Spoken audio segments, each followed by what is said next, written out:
ఉన్న బంగారాన్ని విడిపించి ఆ రోజు ఆన్లైన్ రేటుకే మేము కొంటాం. Sharma gold company. నమస్తే సురేష్ గారు. నమస్కారం అండి ఉషా గారు. వృషభ రాశి వారికి 2024 సంవత్సరం అసలు ఏ విధంగా ఉండబోతుంది అంటారు? ఈ సంవత్సరం యొక్క ఫలితాలు ఏంటి? సో వృషభ రాశి వన్ ఆఫ్ ది ముఖ్యమైన రాశి అని చెప్పాలి, అద్భుతమైన రాశి. ఈ రాశికి సంబంధించి 2024 మన ఫలితాలు తెలుసుకునే ముందు ప్రతి ఒక్కళ్ళు కూడాను ఈ సంవత్సరం కాదు ప్రతిసారి కూడాను వాళ్ళకి సంబంధించిన హారోస్కోప్ చూసుకోవడం చాలా ఇంపార్టెంట్. దాన్ని బట్టి ఏంటంటే ఫ్యూచర్ అంతా ప్లాన్ చేసుకోవచ్చు. మనీ ఫ్లో ఎలా ఉంది, రిలేషన్షిప్స్ ఎలా ఉన్నాయి, తర్వాత వచ్చేప్పటికి బిజినెస్ అవన్నీ ఎలా ఉంది, ఫేవరబుల్గా ఉంది, అన్ఫేవరబుల్గా ఉంది, ఇలాంటివన్నీ కండిషన్ మనం ముందుగా తెలిసి దానికి అనుగుణంగా మనం ప్లాన్ చేసుకోవడానికి చాలా యూజ్ఫుల్గా ఉంటుంది అని చెప్పేసి ప్రతి ఒక్కళ్ళకి చాలా ఇంపార్టెంట్ ఇది వచ్చేటప్పటికి రాశి ఫలాలు చూసుకోవటం. ఇది వచ్చేటప్పటికి మనకి వృషభ రాశి వచ్చేటప్పటికి మనకి నక్షత్రాలు కృతికా నక్షత్రం 2, 3, 4 పాదాలు చేసేవాళ్ళు, తర్వాత రోహిణి 1, 2, 3, 4 పాదాలు, తర్వాత మృగశిర 1, 2 పాదాలు, ఇవి సంబంధించిన వాటిలో వృషభ రాశికి కింద నక్షత్రం ప్రకారం వస్తాయి. అంతేకాకుండా పేరు బలం కనుక చూసుకుంటే కనుక పేరుతో అయితే ఈ, ఊ, ఏ, ఓ, వా, వి, వు, వే, ఓ ఈ అక్షరాలు అది సిమిలర్ సౌండ్తో ఉన్న అక్షరాలతో కూడా మనకు వృషభ రాశి కింద వస్తాయి అనమాట. జనరల్గా వృషభ రాశి వచ్చేటప్పుడు చాలా మంచి రాశి అని చెప్తారు. ఎందుకంటే మనకు సాంస్క్రిట్లో దాని గురించి ఒక చిన్న సెంటెన్స్లో చెప్తారనమాట. ఏమని చెప్తారంటే దాతా కాంత యశోధనో రు చరణ కన్య ప్రజోవతే అని చెప్తారనమాట. దాని మీనింగ్ ఏమిటంటే వీళ్ళు దాతలు అనమాట, ఎక్కువ దాన ధర్మాలు ఎక్కువ చేసేస్తారు, ఎదురు వాళ్ళకి ఇవ్వాలి, తనకున్న దాంట్లో నాకు ఫీలింగ్ వాళ్ళకు ఉంటుంది. తర్వాత మంచి కీర్తిని సంపాదించుకుంటారు, తర్వాత మంచి గుణగణాలు ఉంటాం, చాలా స్ట్రైట్ ఫార్వర్డ్గా ఉంటారు అనమాట మనుషులు. అంతేకాకుండా వీళ్ళకి పిల్లలు ఎక్కువ లేడీస్ సంతానం కూడా ఉంటారని చెప్తారనమాట ఈ శ్లోకం ప్రకారం. ఇవి వచ్చేటప్పటికి వృషభ రాశికి సంబంధించిన తర్వాత ఇప్పుడు ఈ సంవత్సరం వాళ్ళకి ప్లానెటరీ కాంబినేషన్ కనుక మనం గమనించుకుంటే వృషభ రాశిలో 12వ ఇంట్లో వచ్చేటప్పటికి జూపిటర్ గురువు గారు ఉన్నారనమాట. అది అంత మంచి పొజిషన్ కాదు, కానీ రేపు మేకి మళ్ళీ షిఫ్ట్ అయిపోయేసి ఫస్ట్ హౌస్లోకి వస్తున్నారు కాబట్టి అది మంచి పాజిటివ్ అనమాట.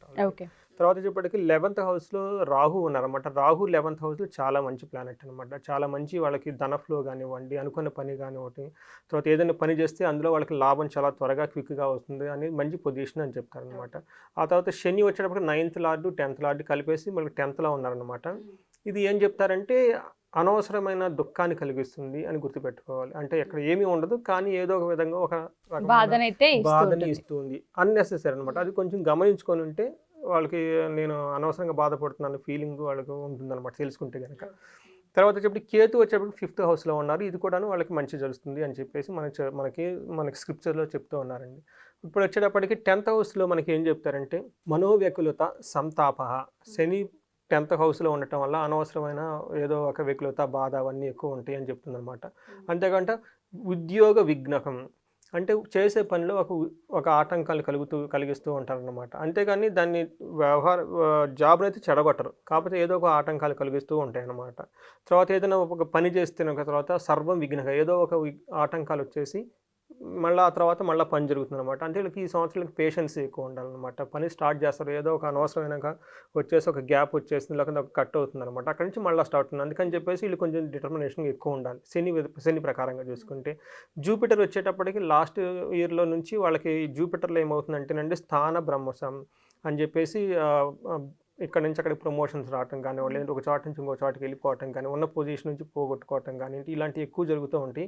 ఒక ప్లేస్ నుంచి ఇంకో ప్లేస్కి వెళ్తారనమాట. అక్కడికి వెళ్ళినా కానీ వాళ్ళకి గ్రోత్ ఉండదు. అలా ఒక స్టాగ్నెంట్ పొజిషన్లో ఉన్న గురువు ఇప్పుడు May 1st నుంచి వాళ్ళకి కొంచెం బాగా కొంచెం పాజిటివ్గా రిజల్ట్ అవ్వడానికి స్టార్ట్ అవుతుంది.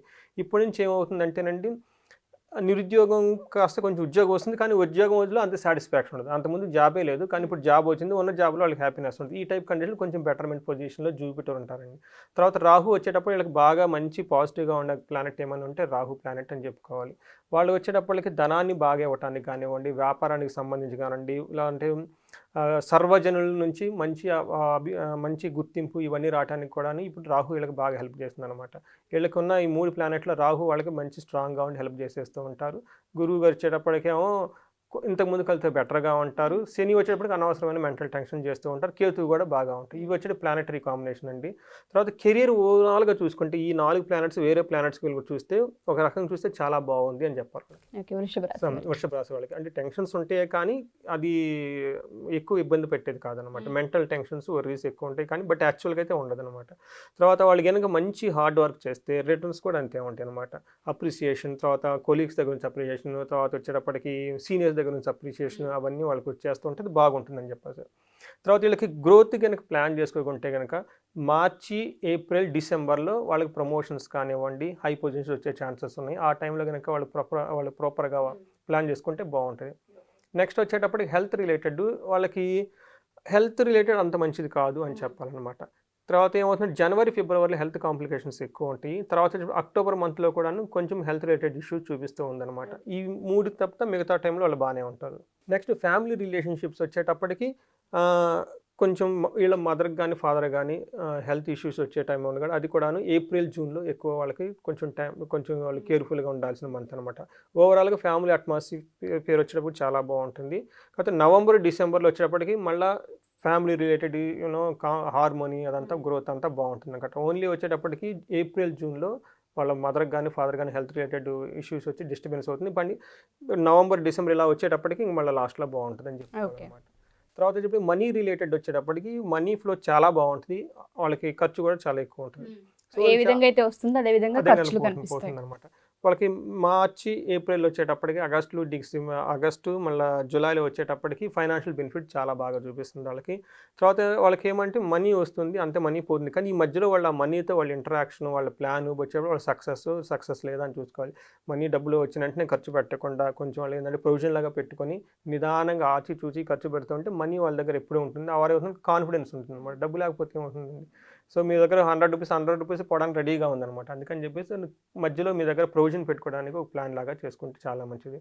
తర్వాత వీళ్ళకి వచ్చేటప్పటికి మెయిన్ వీళ్ళకి పరిహారాలు కనుక ఎలా చేసుకుంటే బాగుంటుందండి, లక్ష్మీ అమ్మవారిని బాగా పూజించాలి, అష్టలక్ష్మిని చేయాలి. శుక్రవారాలు కొంచెం జాగ్రత్తగా కనుకుంటే మిగతా అంతా బాగుంటుంది. తర్వాత శని ఉండటం వల్ల అనవసరమైన మెంటల్ కాంప్లికేషన్స్ ఉన్నాయి కాబట్టి వాళ్ళు కొంచెం యోగా, మెడిటేషన్, సూర్య నమస్కారాలు యూజ్ చేస్తే శనికి చాలా బాగుంటుందండి.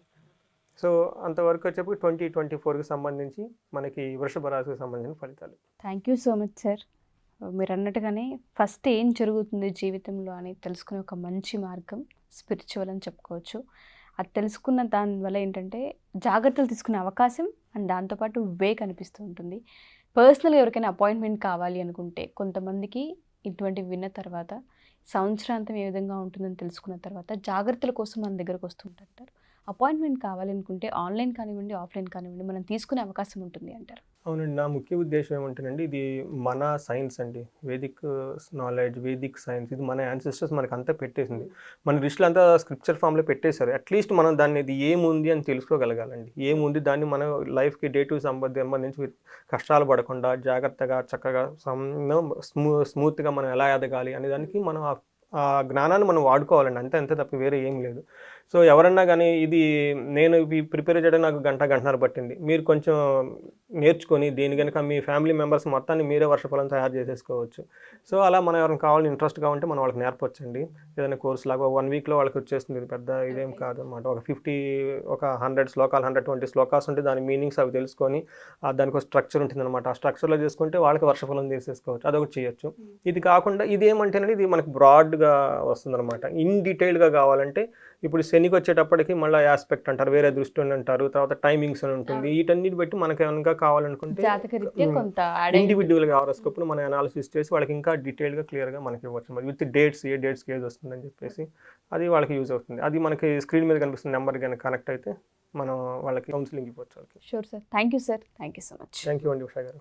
సో ఎవరైనా సరే మా ఈ ఎపిసోడ్ చూసిన తర్వాత పరిహార రీత్యా లేదా జాతక రీత్యా, డేట్ ఆఫ్ బర్త్ రీత్యా ఏదైనా ఇంకొంచెం తెలుసుకోవాలి, దానికి తగ్గట్టుగా మనం జాగ్రత్తలు తీసుకోవచ్చు అన్న ఆ ఒపీనియన్ కనుక మీకుంటే ఖచ్చితంగా సురేష్ గారు అపాయింట్మెంట్ తీసుకుంటుంటారు.